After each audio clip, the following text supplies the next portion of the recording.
What if Zeus, the king of the gods and god of the sky, was dropped into modern times? He'd be in for a bit of a culture shock, that's for sure. First off, he'd be bombarded with images of people on their phones. And being the all-knowing god that he is, he'd know exactly what those tiny little glowing rectangles were.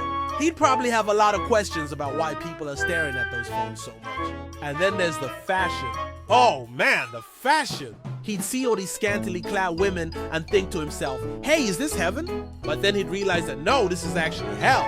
Because in ancient Greece, the hottest place in the afterlife was reserved for those who had disrespected the gods. And Zeus would be very upset about that. But maybe, just maybe, he could use his godly powers to fix it. You know, like maybe he could turn all the phones into iPhones or something. That would definitely make him a lot more popular. Poseidon, god of the sea, has arrived in modern times. But there's a problem. He doesn't know how to use his powers. Back in ancient Greece, he was known for his immense strength and power over the seas. But now the ocean is polluted and the fish are all dead. So he goes to the beach to see what's up. And wouldn't you know it, he sees a mermaid. Now, back in his day, mermaids were a rare sight. And to be honest, they haven't really changed much. They're still pretty rare, but this one's different. She's not just any mermaid, she's a pop star. And she uses her powers to control the weather, the tides, and of course the waves. Poseidon is blown away by her power, but he's even more blown away when she crashes into him with a giant wave and knocks him out cold.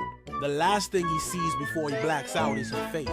And it's not a face that he's seen before, it's the face of an angel. Aphrodite, the Greek goddess of love and beauty, was just dropped into the middle of Times Square. Aphrodite, where am I? What is this place?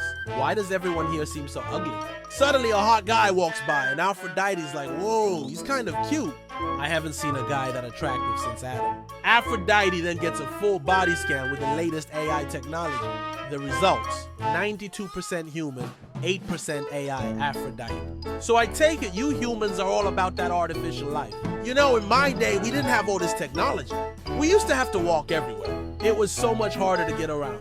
She then checks out the menu at a nearby cafe. Everything's like $5 more expensive than it used to be. Back in my day, we didn't have all this crazy expensive food.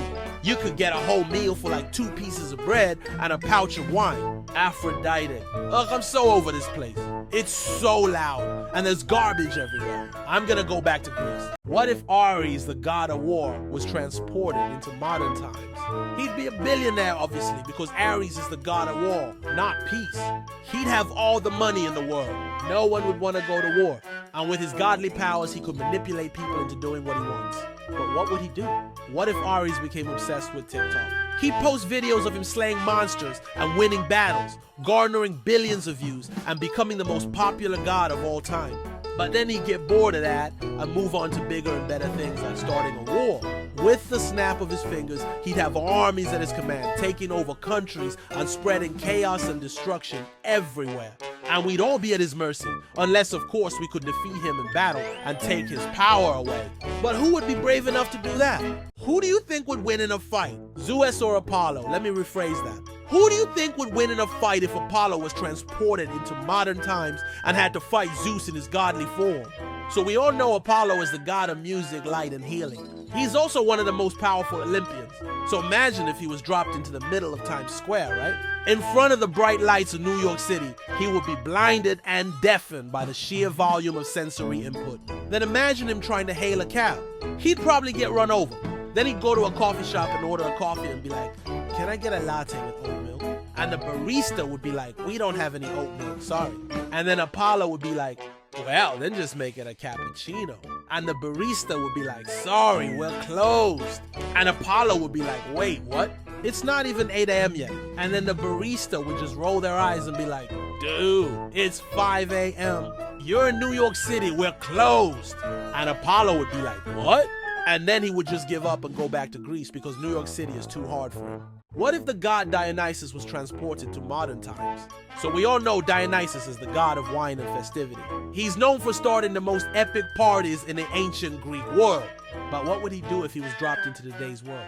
Well, first things first, he would obviously be very confused by everything that's going on. The buildings are too tall.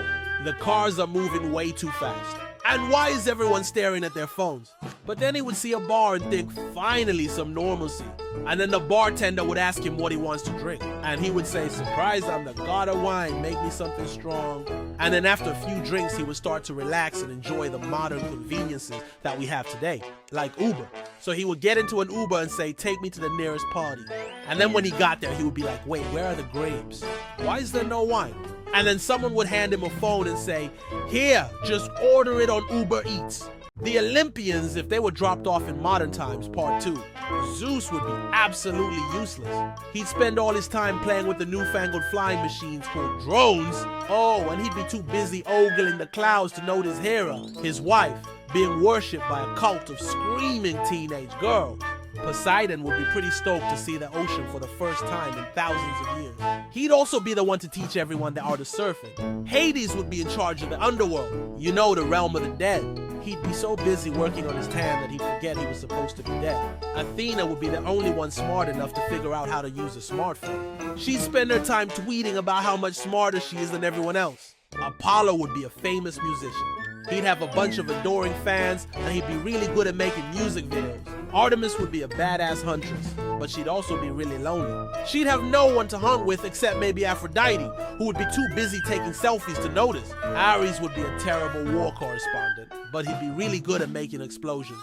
Aphrodite would be a social media influencer. She'd spend her days taking selfies and her nights crying in her mansion. Hermes would be a delivery guy. He'd be really good at his job, but he'd also be really bored. Hephaestus would be a blacksmith. He'd be really good at his job, but he'd also be really lonely. Hestia would be a stay-at-home mom, but she'd also be really depressed. Dionysus would be a party animal. He'd be really fun at parties, but he'd also be really irresponsible. Hestia, goddess of the hearth, was just dropped into modern times. She's been here for 5 minutes, and so far she's seen a lot of things, but nothing quite like this. When the Uber driver asked her where she wanted to go, she thought for a moment. I haven't decided yet. Take me somewhere nice, you know, with good food and maybe some wine. The driver looked at her in the rearview mirror and said, you look familiar. Have we met? Possibly, she said with a smile. I've lived many lives, but I don't remember much about her. Do you feel like you're having a midlife crisis? Because this is your sign to stop whatever you're doing and take a break. She took a deep breath and closed her eyes.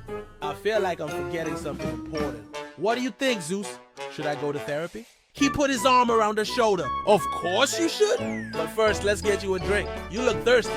She laughed and took a sip. This is so embarrassing. I haven't felt this out of place since the last time I tried to use a dating app. What if Hermes, the messenger of the gods, was transported to modern times? He'd be in charge of delivering messages from the gods to humans, which would be pretty easy. Like, hey, Zeus wants to know why you haven't paid your taxes. Or, Poseidon is angry that you stole his trident and used it to stir your latte. But Hermes would also be in charge of bringing offerings to the gods, which would be a lot harder. Like, what do you even offer to a god in the year 2023? The options are pretty slim. You could give them the new iPhone, but they already have one of those. You could offer them a Tesla, but they don't need that either. I mean, they're a god. They have all the money in the world. So the only thing left to offer them is your firstborn son. And hey, at least you get one of these bad boys in return. Ra, the Egyptian sun god, is brought to modern times. Ra was a big deal in ancient Egypt. He was like the Elvis Presley of his day. So when he's brought to modern times, he's expecting to be greeted as a rock star. But nobody cares about Ra. Nobody even knows who he is. He walks down the street and people just ignore him. They're too busy on their phones. He tries to hail a cab, but the driver just tells him to walk because there's traffic. And then Ra gets hit by a car. But all of this is just a plot device to get Ra to open up the Egyptian Museum of Natural History.